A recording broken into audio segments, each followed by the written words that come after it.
Some are saying Manchester City are back, and I'm not exactly sure where they went, but recently they have been playing some brilliant football. They've also got a new formation. Is it a 3-2-4-1? Is it a 4-4-2? Today we are going to try and break it down in Football Manager. We also got some fantastic results. We won the Quadruple. I mean, I'm just going to spoiler alert, but we also did test it in Austria with RB Salzburg. Of course, you have to be a very good team in order to use this tactic. We have two variations, two versions, of course, one with a back three, one with a back four, and we are now going to break it down. So without further ado, let's get stuck in. Tactics are always changing on a game-to-game basis, so Manchester City won't use the exact same tactic they used in one game into the other game, because the opposition could be building up slightly different, or they can even be defending slightly different. So for this tactic, I did watch the Bayern Munich game, but I also watched the Leicester one as well. City would often start with a back four, with Stones inverting from right back to defensive midfield. Against Leicester, Kyle Walker started that game, so it doesn't apply to that match. It mainly applies to the Bayern Munich one and the other games that everybody has been seeing. City would often start with a back four, with Stones inverting from right back to defensive midfielder, but against Bayern Munich, this was slightly different. Stones started as a centre back and moved forward into defensive midfield position. This allowed City to use Ake and Akanji at left back and right back to match the pace of the Bayern Munich wingers when it comes to, well, loss of possession, but also when defending. When building up from the back as well, City showed elements of inviting the press against Bayern Munich, or at least the central defenders were able to beat the pressing attacker due to Manchester City having a 3 versus 2 in the first line of build-up. This tempts the opposition to press the central defender on the ball as he's progressing forward with it, but this meant that it freed up a player, and this allowed the central defender just to play a free pass. So, game scenario, Ruben Dias on the ball. He can progress with the ball due to Manchester City having 3 versus 2. If number 9 presses, Ruben Dias can either play it to Nathan Ake, would be the easier option, or Dias can be braver on the ball and he can attempt to beat the first line of the pressure. Now, the pressing team have two options if Ruben Dias carry on progressing with the ball. Number 8 can jump and press Ruben Dias, which frees up a man in midfield. Ruben Dias can then play the pass to Rodri. Or if the winger chooses to press the ball, then Ruben Dias can play it out wide to Nathan Ake. Then Nathan Ake can play the ball to Grealish, Grealish being free, and he can have a 1v1 with the opposition fullback. The positional play for Manchester City also continues in the shape. Many of us that watch Manchester City know that sometimes they like to build up on one side, overload that area of the pitch, and then they can play that switch pass out to the winger on the opposite flank, and well, this continues. City like to build and create an overload in the wider areas. In turn, they force the defending team shape to be narrow. So if Manchester City are trying to build up in these wider areas, so let's say Bernardo Silva has the ball, Akanji can come over, John Stones can come over, Kevin De Bruyne can come over, and then what happens with the defending team, if I can just sort out the defending shape here. So in a situation like this, Manchester City have built up in the wider areas. They have successfully got the defending team to defend narrow. And in a situation like this, what Manchester City would look to do is work the ball in a tight area where they can able to switch the ball onto the opposite flank here. And what they have now, Grealish in a 1v1 situation, qualitative superiority. I always struggle to say that word. I believe I got that one right. And now Manchester City are banking on Grealish to get the better of this defender in a 1v1 situation. Creating in wider areas, City also look to create combinations, or if Kevin De Bruyne has the ball in a wider area, we are familiar with his dangerous early passes or crosses inside the box. And now, of course, with Haaland attacking the box, this is very, very dangerous. In Football Manager, actually, we've got a slight example of this happening. So in a game against Norwich, we won 4-0. It was the FA Cup final. I mean, we can only beat what's in front of us. We absolutely dominated the game, 77% possession. But when we're looking at the ball share, 70%. So we saw a lot of the ball. But the goal that I'm talking about almost sums up what I've just said perfectly. So here's Manchester City on the ball. Nathan Ake plays it out to Foden. Here we're building up in the wider areas. And what we're trying to do is force Norwich to kind of shift over to this side here, the near side. And we can kind of create, I don't know, congestion, traffic, and it frees up. You can see Riyad Mahrez, it frees up the man on the far side. So here's Rodrigo on the ball, Nathan Ake, Bernardo Silva. Here's Manchester City operating nicely in some tighter areas. Ruben Dias has the ball. We now can move the ball into some space. Kevin De Bruyne is in space. The reason he's in space, number 3, possibly doesn't want to defend too narrow because Riyad Mahrez is on the far side. So if Lewis is more narrow, Mahrez is a very, very good passing option. Now he's well, all he's done now is make Kevin De Bruyne a very good passing option. He's on the ball, and what he does automatically is look for Haaland, plays a through ball, he goes through on goal, and it's 1-0. Out of possession, Manchester City will try to defend in a 4-4-2 using their 3-2-4-1 shape or a 4-4. I don't even know what shape it is anymore. It's just numbers. It's just numbers anyway. Sort of, with Haaland and Kevin De Bruyne leading the line, but with passive pressing, blocking passes into the midfield. But this defensive shape can change. Of course, I mentioned that a little earlier, depending on the opposition, things can change. At times, City led with 3 players, the 2 wingers and Haaland, if the opposition looked to build with a 3-2, so 3 at the back and then a double pivot. But what remained is the defending with a back 4. If you want to learn and read more, you can check the link. I'll probably put the link in the description between the post.net, and then you can sort of search for the Manchester City games. But also against the game against Liverpool, I believe Manchester City were a very, very structured team. But recently, interchangeable Manchester City have been running riot. City found a different rhythm in their ball circulation. In the first half, their position appeared to be a lot stricter when orientated around the ball. Like I said earlier, when it comes to Manchester City, I think structured. In the second half, more rotation was showcased with the aforementioned movements between Rodri, Stones and Kevin De Bruyne, as well as Gundogan, who could also move towards the ball side when the ball was positioned with a kanji. Now, if we do a little takeaway as well, just when momentum is needed, 17 goals in 3 home games is proof their 3-2-4-1 framework is more than just static pieces. And of course, this was after the Liverpool game, and their good form has continued. But that's the analysis. Now we can go into Football Manager and look at the 2 tactics that I have created.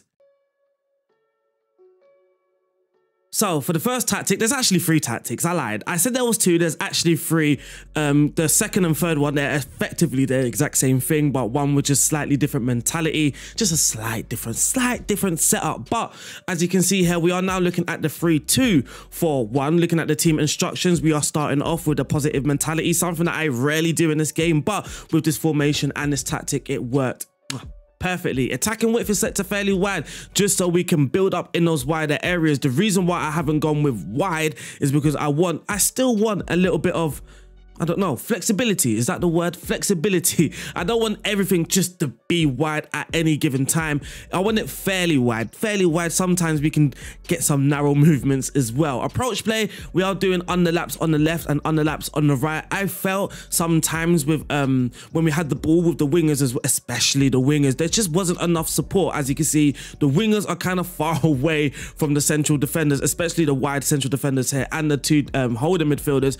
I felt that underlap just help them hold the ball a little bit more and wait for a movement to come on the inside. Passing directness, we are using much shorter, tempo slightly lower. We're just going to circulate the ball, be in possession, be in control of the game at all times, and rarely look to lose the ball, because we don't want to turn the game into a transition one, because then we can get absolutely hurt. In the final third, low crosses and work the ball into the box. Now, what I just mentioned there, actually not turning the game into a transitional one, is very, very important for why you need to be an elite team. This is made for an elite clubs. Manchester City are using it in real life. There's a reason why other teams aren't, especially those mid-tables, and the teams are expected to finish lower than mid-table. In transition, when possession has been lost, we are going to counter press to try and win the ball back. When possession has been won, I've left this blank. Now, I don't want to completely hold our shape, because there were times when I felt the counter was actually on and we just didn't use it, and it didn't make sense. I know we want to keep possession, but if it's on, it's on. And of course, we're not using counter because we're not making Manchester City a counter-attacking team. Goalkeeper in possession, look to distribute the ball quickly and look to take short kicks. So he's just going to get the ball, drop it out of his hands and look to use his feet. Lastly, out of possession for the first tactic, we are going to be high pressing, a standard defensive line. I mean, you can change this, you can make it higher if you like. I mean, to me, it rarely made a difference. The only difference it made is when the opposition then had longer spells in possession, then they could just kick the ball over our defensive line. So I left it on to standard. Trigger presses on slightly more often. You really do not want to go anything above slightly more often. Number 1, I don't want Haaland pressing or the front men pressing aggressively, because that's not what Manchester City are currently doing in this shape. But also, I don't want people just losing their positions when we are defending longer spells out of possession, because our defensive shade could just be all over the place. Prevent the short goalkeeper distribution, and that there is the team instructions wrapped up for the first tactic. Quickly gloss over some stats. Manchester City scored the most goals. We had the most shots for, the fewest shots against, the best pass completion, 90% pass completion, which is expected with a slightly lower tempo, but also much shorter passing for the first tactic. We had the most possession, 63%, which is actually 5% more than Chelsea, the team coming in second, which is a big difference. We're not there with the most dribbles or the most tackles won, which is actually kind of good news because I don't want players just running with the ball. Clean sheets, Manchester City, and the fewest conceded, Manchester City. For the most goals, Haaland, I mean, in all competitions, the man scored 84 goals. Haaland with the most goals, the most assists, Kevin De Bruyne, Bernardo Silva in second, Jack Grealish as well. So we are seeing some names that we hope to see in some of these attacking metrics, especially most key passes. We want to see Kevin De Bruyne. Most goals, we want to see Haaland. For the best pass completion during the season, it was actually Edison and Aki. That's changed recently. Thiago Silva is now there, and for the fewest conceded, Edison. But I guess we can talk about those player roles. In goal, we are using a sweeper keeper. On attack, that is going to be the Edison role. The back three, now, I know many people are going to disagree with the player roles that I'm using, but when it comes to creating tactics, we have to bear in mind the player role, sometimes it's just a name. When you go into the match engine and you're playing it, and then you see your ideas and what you want to happen play out, sometimes it just doesn't matter about the label of the player role. It's all about what they are actually doing on the pitch. So I know many will disagree. I mean, I would possibly disagree with some of the roles here, like a wide centre back on support here for both players, for both Ake and Akanji. I don't feel they necessarily do the exact same thing, but what I am getting with both wide centre backs on support is those wider overloads, which is what we need. Now, I have tried many different things. I have tried a fullback on defend as a left back, didn't work as well, didn't create those wider overloads that I was hoping. I also tried a wide centre back on defend, which it works well when you're trying to hold on to a result, but again, that idea of seeing those wider overloads build out or play out, we don't necessarily get to see that with these two defenders on defense. So I have used both as a wide centre back on support. At times when I need more, I use a wide centre back on attack on the left hand side. Both of their player instructions, dribble less and ease off tackles, just stand on your feet, and also when you receive the ball, look for a pass, don't try and take a man on. And the man in the middle, central defender on stopper, that would be my Ruben Diaz. Moving into midfield, we have John Stones. Obviously, John Stones here. He's going to be a defensive midfielder on defense, just holding his positions, recycling possession as well. And then his partner is going to be a Register, a Rodri, someone that gets a lot of touches on the ball. And that is exactly what we want. So if I go back to my team here, and if I sort this team out by passes completed, if I can find it, it's already sorted here. 97.22 is Rodri. So he completes the most passes in the team, something I was actually hoping for, and the role is helping us with that. I know I told you to ignore the name of the roles. Of course, when you are using a playmaker role like a Register, things are going to be slightly different. We are going to look for that player more often. Then it's Calvin Phillips. Again, he's actually Rodri's replacement, so that totally makes sense. Now, moving on to the attacking four, we have an inverted winger on the right-hand side. That's sort of Riyad Mahrez, Bernardo Silva. For me, you could use an advanced playmaker. You can use another winger. I've gone for an inverted winger. I felt attacking things started to get stale mid-season, so I actually changed this from a winger to an inverted winger. He's staying wider, holding position or holding his position in that wider area they need to. That's very important. And cross aim into the center. The left winger, Jack Grealish, he for me is just a winger at all times. Winger, stay on the left, beat man, and that's exactly what he does. He's going to cross from the byline and cross center, looking for Erling Haaland. Now, for the Gundogan role, I've got an attacking midfielder. His instructions got get further forward, move into the channels and tackle harder. Sometimes I felt that when Haaland had the ball, there's just no support. There was no support sometimes, and I felt just getting him to make more attacking runs without actually using the attacking duty, because I still want him at times to drop deep or look to drop deep to receive. And we are also using Enganche. Kevin De Bruyne role. Now, I did mention how they did rotate more against Liverpool. There was more rotation, so you can change this if you like, possibly to an attacking midfielder on attack, a shadow striker. The reason why I didn't go for shadow striker is he actually likes to dribble more. I don't feel that's Kevin De Bruyne, so you could use advanced playmaker, attacking midfielder.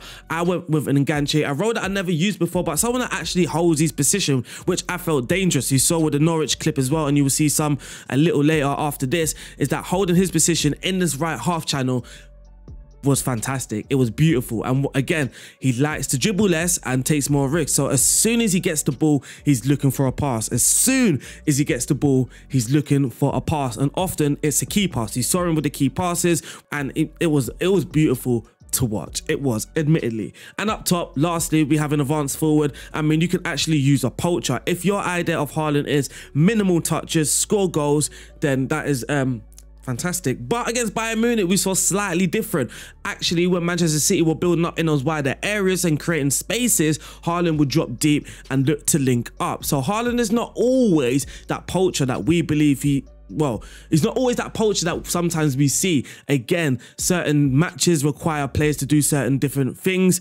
Does that make sense? I don't know. I'm just rambling at this point. But advanced forward, Erling Haaland, taking fewer risks. I don't want him to be taking risks with his passing. I want him to dribble more, go straight towards the goal when you have the ball, shoot more often, and ease off tackles. Like I said, he leads the press, but he's a bit passive with his pressing. So just stay on your feet, again, blocking off passing lanes into midfield. So that's the first tactic. For the second tactic, we have this sort of funky shape. Now we've got a back four, a holding midfielder, a central midfielder, Ilkay Gundogan, and then we have our attacking four. Now you can see the enganche role has slightly changed. Now we've gone for the attacking midfielder, mainly because I kind of want this to get more of a 4-4-2 feel rather than a 4-2-3-1. But you don't really get 4-2-3-1 because the inverted wing back likes to cut inside as well. So you get the same, again, that 3. And then when we progress up the field, the box-to-box midfielder will get further forward. So let's say we're in possession, he progresses forward, you cut in, and then voila, we still have our 3-2-4-1 framework when in possession. So now the team instructions have slightly changed. The attacking width is now fairly wide still, but we're just in the middle rather than one knock to the right. We are playing out from the back still. The passing directness has gone from much shorter to shorter. Out of possession, now we are in a mid block rather than a higher block, and the trigger press has gone up one more to more often. So that is the second tactic. If I put the players' roles and positions back, we are using a back four with a fullback now on defend. We've got 2 central defenders and of course an inverted wing back on the right hand side. The register still there. Now we are using a box-to-box midfielder for Ilkay Gundogan and attacking midfielder for Kevin De Bruyne. And for the third tactic, cautious, which I used in the Champions League final, which we did win 2-0 against Bayern Munich. You can see it wasn't the most entertaining game. No clear-cut chances were created, but Bayern Munich had 9 shots, 5 on target. Their XG though only 0.33. Out of their 9 shots, 5 of those were long shots. We had 13. We created better chances, 1.63. We created 5 half chances, and Phil Foden grabbing a double. As you can see at the bottom here, this is the formation that we used. Now, if you're wondering how I'm sitting down all of a sudden, it's magic. Magical. I've got a magic desk from Flexi Spot. Now, if we head over to the website, the desk that I currently have is the E7. I advise you guys to go and grab the E7 as well. My frame is silver, but you can choose from black or white, and you can choose from many color desks as well. I've got a black desk. In truth, I've got kids, so black is safe. Black is safe. And I've also got a large one. It's able to fit my 2 large speakers and also 2 screens. Now, if my back is starting to hurt while sitting down, all I've got to do is press a magical button and automatically it's going to go to the exact spot that I need it to. So it's going, it's magic. It's magic. Now I can stretch, and I've set it for the perfect height for myself. Now, if you go to the website, you guys will also get 33% off. You can also get more special offers if you are a member, so make sure you sign up for the membership and check out FlexiSpot. All the links are in the description below. Check it out. It's healthy for the mind, body and soul. So yes, we are cautious mentality. Play out from the back has now removed, but everything else is the exact same. So that is the Manchester City one all wrapped up. As you can see, it worked very, very well. The key like some of the key things that we wanted to happen.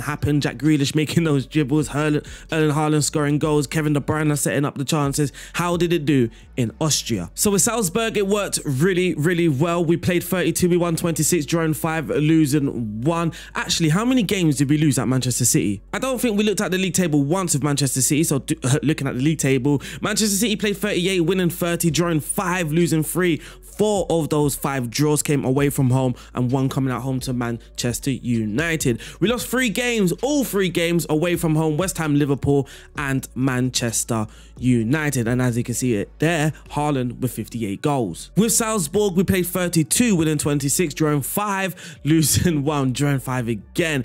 And because the league splits, we can't see all the draws, but after the split, 2 of those draws came away from home. I mean, yeah, away from home, it's always away from home. In the Champions League though, we got knocked out, finishing 3rd in the group stage, which is, we had a very, very difficult group.